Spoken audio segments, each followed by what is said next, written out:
So in this video, I'm just gonna go very tactical and show you guys exactly the changes that you need to make inside of your ad accounts right now based upon what we see working on over 70 plus accounts. So this video is just gonna be basically an updated best practice stack of what to do in your ad account right now. And before we get into that, my name is Evan Siege. I help agency owners, people in the coaching space, info product space, even real estate funds and syndications, and really anyone in the B2B space as well, run ads profitably. We manage over 7 figures in ad spend per month. And I am just straight up one of the top people in the space at running ads. I have a great reputation. There's a link down in the description below that shows all of our stats and just an endless amount of case study and testimonials. So you can listen to me. I know what I'm doing and I'm gonna prove it to you in this video. But anyways, the first thing that you need to be focusing on right now is feeding clean data back into the ad account. So right now we are switching almost all of our accounts from just using the browser pixel to using the conversion API solely. So we want to control the data that feeds back into the ad account. And even if we have like an application like Typeform or something like that, filtering out qualified and unqualified prospects before they hit the confirmation page with our standard event code on there, we're still seeing a higher match rate and just overall better and cleaner scale by using the conversion API. And if you don't know what the conversion API is, I have another video on this channel showing you actually how to set it up. But basically, what you do is you can set up a Zap, so like some sort of automation, or some CRMs like GHL have it already natively built in to where you can report people back to the ad platform through the conversion API. But there's a few things that you can do. So first off, anybody that just books in and hits your CRM, you can automatically fire them back through the conversion API. Again, we're just seeing a much better match rate whenever we're using the conversion API than the actual browser pixel. So that's option number one. But if you also want to control the people that go back, so you want to say, all right, cool, we've talked to this person and they are indeed qualified. We want Meta to just see this person. You can mark them as qualified in your CRM with a tag or something like that, or move them to a pipeline stage that designates that they're actually qualified, and then report that person back through the conversion API only. So it depends on what you want to do. Typically what we do starting off right now is we'll actually just use the messaging on the front end to ward off the unqualified people. Plus we'll use the application to filter out unqualified people, and we'll report back the qualified people through the conversion API once they book in and their contact details actually land into the CRM. So we're not using the standard event code on the confirmation page. We're just saying, all right, cool, we attracted the right person through our ad on the front end. They filled out this application in a qualified manner. They hit the actual CRM. They look qualified.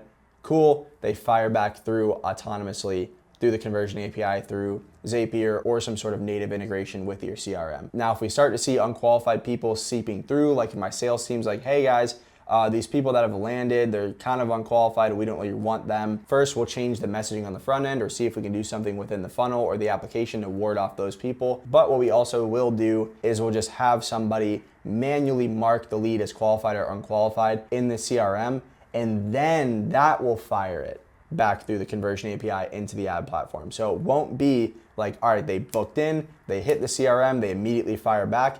It will be they booked in, they hit the CRM, somebody manually screens them. So we'll either talk to them on the phone and mark them as qualified, or before the actual sales call, we'll have somebody manually go through, look at the details of the application, maybe search the company or the person online and say, all right, cool, they look qualified. Then we report them back through by adding a tag to their contact card or something like that, and that'll fire back through the conversion API. So again, in very short, simple terms, we're using the conversion API more than just the browser pixel. You can use both at the same time, but you have to go through whole deduplication steps, which is totally cool. We just, again, have been seeing good success just using the conversion API. So now the second thing that you have to be doing inside your ad account is pushing a high volume of ads. So we do not launch a campaign or an ad set with less than 20 ads at any given time, even less than 25 to 30. That's really our floor. If we have to launch with 20, we'll do so. But really, I like launching with 25 to 30. We've even launched with upwards of 35 in an ad set at any given time. Because right now, under the Andromeda update with Meta, it's thriving off of creative diversity and a high volume of creatives. I have a full video on this page breaking down the Andromeda update and how you can succeed with it step by step. But just know this, you have to be feeding it with a lot of data and a lot of individualized, diverse creatives that all are around different reasons why somebody should buy your product or service, different pain points, different desires that the prospect has, different situations that they find themselves in, all of that. You really got to feed it with a lot of ads. The ad accounts that we are pushing way more volume in are seeing the cleanest scale and the fastest rapid growth, and also the best lead quality. It's very, very smooth.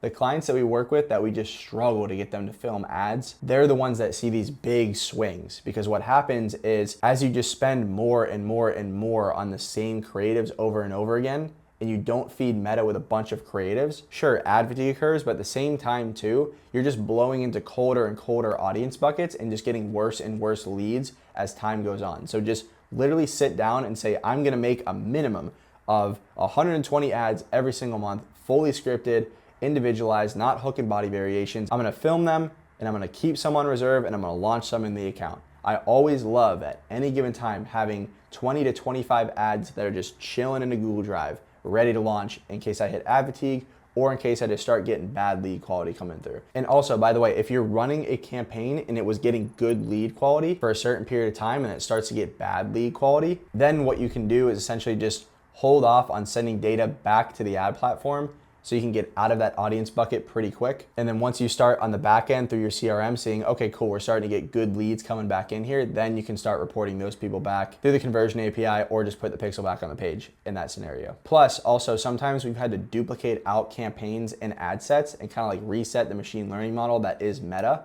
and that will get us back in a new audience bucket. And that's, again, if we're not really seeing ad fatigue, so if we're seeing the same cost per result and the same result volume, but we're just getting worse leads coming through the funnel, that's something we'll do. We just know we're in a bad audience pocket, so we'll reset the model or we'll strangle the pixel from not getting any data to get us out of that audience bucket. But again, you have to be putting out a high volume of high quality ads right now under Andromeda. I audit some accounts and I see they put out like 5 to 10 ads every week, and it's just absolutely pathetic. Like 30 to 40 ads a month, not enough. You got to be pushing volume. You cannot be lazy. Your competitors will be lazy, so don't be freaking lazy, because you will run laps in circles around them if you just create a high volume of ads. I'm telling you, our best accounts that are scaling super well, very fast, and have smooth lead quality are making a lot of diverse ads. And when they find winners, they iterate off of those winners, and they still test new ones at the same time. And now in terms of campaign structure, we're personally just running with ABO lately. So we're doing a broad ad set, a lookalike ad set, and a cold interest stack. And then again, inside of those ad sets, we'll have 20 to 30 creatives inside of them. So it's gonna be the same set of creatives per ad set. And we're also launching with 3 to 5 headlines, 3 to 5 pieces of body copy. Usually I do 1 piece of long body copy, 1 medium, 1 short. If I do want to go towards 5 body copies, then I'll do 2 long, 2 medium, 1 short typically. And then we'll slap on like 1 to 2 descriptions. And lately I've been liking to default towards video creatives in any account. I'll sometimes test statics, but usually it's gonna be about 80% of the budget towards video, 20% towards statics, unless I can clearly see that statics are bringing me more revenue. So I'll use something like Hyros to look and see, okay, cool, this batch of statics actually is getting way better cost per result and actually getting a great ROAS versus the video set. Then sure, maybe I'll move the budget about 60-40 on the statics, but it all depends. But usually by default, if we step into a new account or just launch ads for the first time on a new account, it's all video.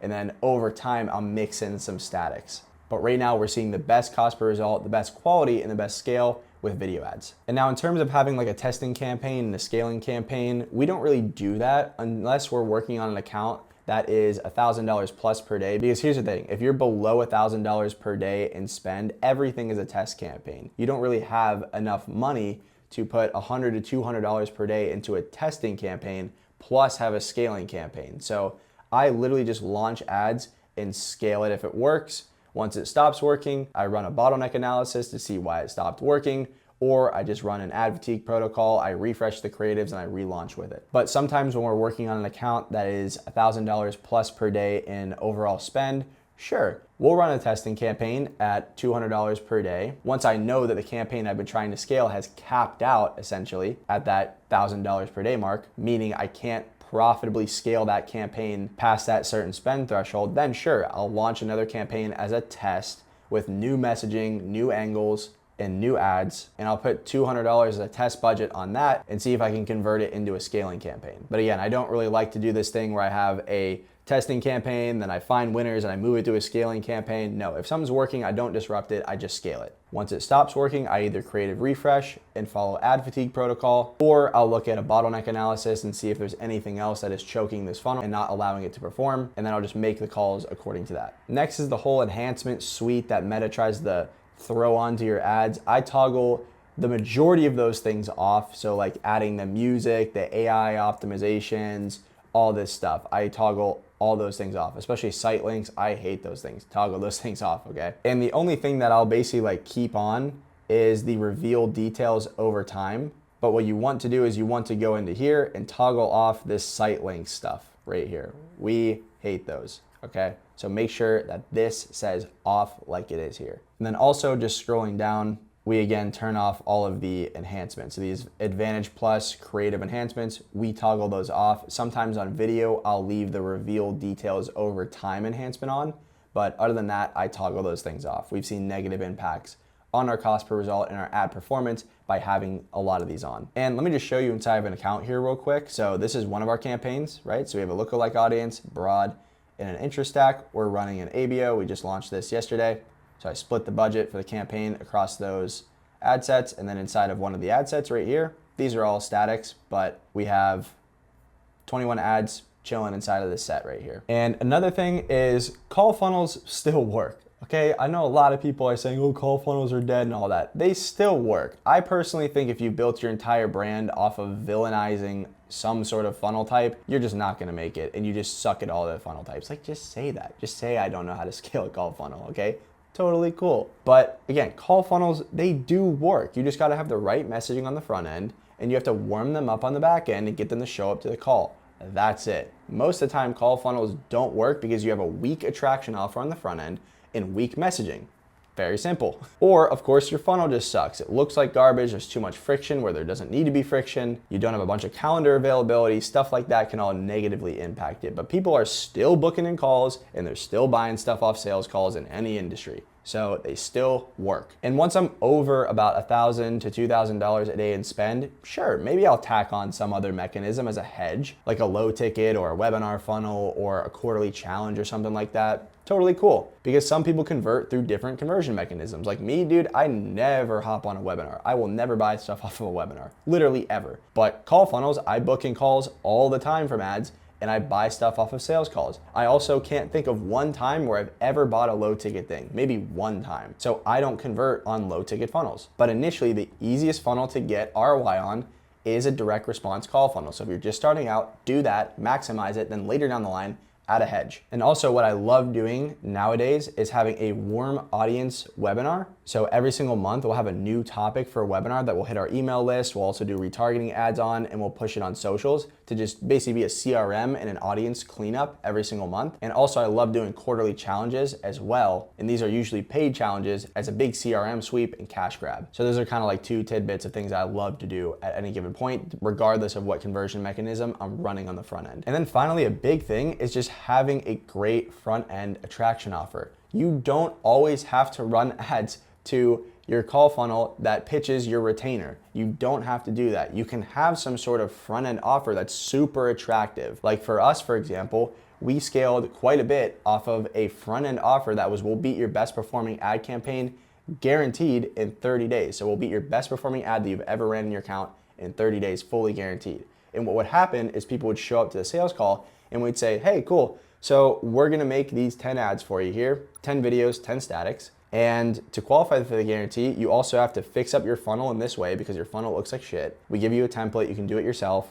And you also have to do this stuff with the media buying structure. Here's a video, here's how to launch the ads properly. We gotta get into the account. You also have to spend the same amount of money. Or, by the way, we still have the guarantee, but we have this other offer here, which we make you double the amount of ads. So you'll get 2 times the amount of ads. You'll get 20 videos, 20 statics. We'll do the whole funnel change for you. We'll make your full landing page. We'll do all the design, all the copy. We'll run the ads for 30 days. And you'll also get access to sales training, and we'll install our backend email flows. So which one do you want, right? They came in for this thing that will beat your best performing ad campaign guaranteed. That was the front end offer and the messaging that attracted people at a low cost. And then on that call, we'll present that offer, but we'll also present the way freaking better offer, which is that premium offer. And a lot of people took the premium offer because we still had a guarantee on it too. But again, the thing that we advertised on the front end was something way more attractive and way more sexy that will beat your best performing ad campaign guaranteed. In both scenarios, we still have that guarantee, and that's the end result that they want. But the thing that we talked about on the front end wasn't, hey, we're gonna run your ads and get you some great ad results. It was, no, you're running ads, we're gonna beat the best thing that you've ever ran in your account, fully guaranteed. And then once they were on the call, again, we presented them 2 options. Both we made money on, but we try to push them onto the thing that is more done for you and gets us more woven into their business, and will get them quicker and better results. And then from there, once they got that great result, we roll them into continuity after that. So if you're running ads right now, think about some sort of attraction offer on the front end that you can offer up that isn't just, hey, book a call to learn about my core service. And if you want help with that in a done with you, DIY, or done for you manner, I have a bunch of offers down in the description below. You can check on out. Our Inner Circle is a great option for you as well if you just want consulting work. And we also, of course, have done for you options down in the description. So check those on out. And if you have any questions, hit me up on X or Instagram at Evan Seach, or comment below. But again, implement these things inside of your ad account and your marketing strategy, and I promise you, you will see great results from it. I'll see you on the next one.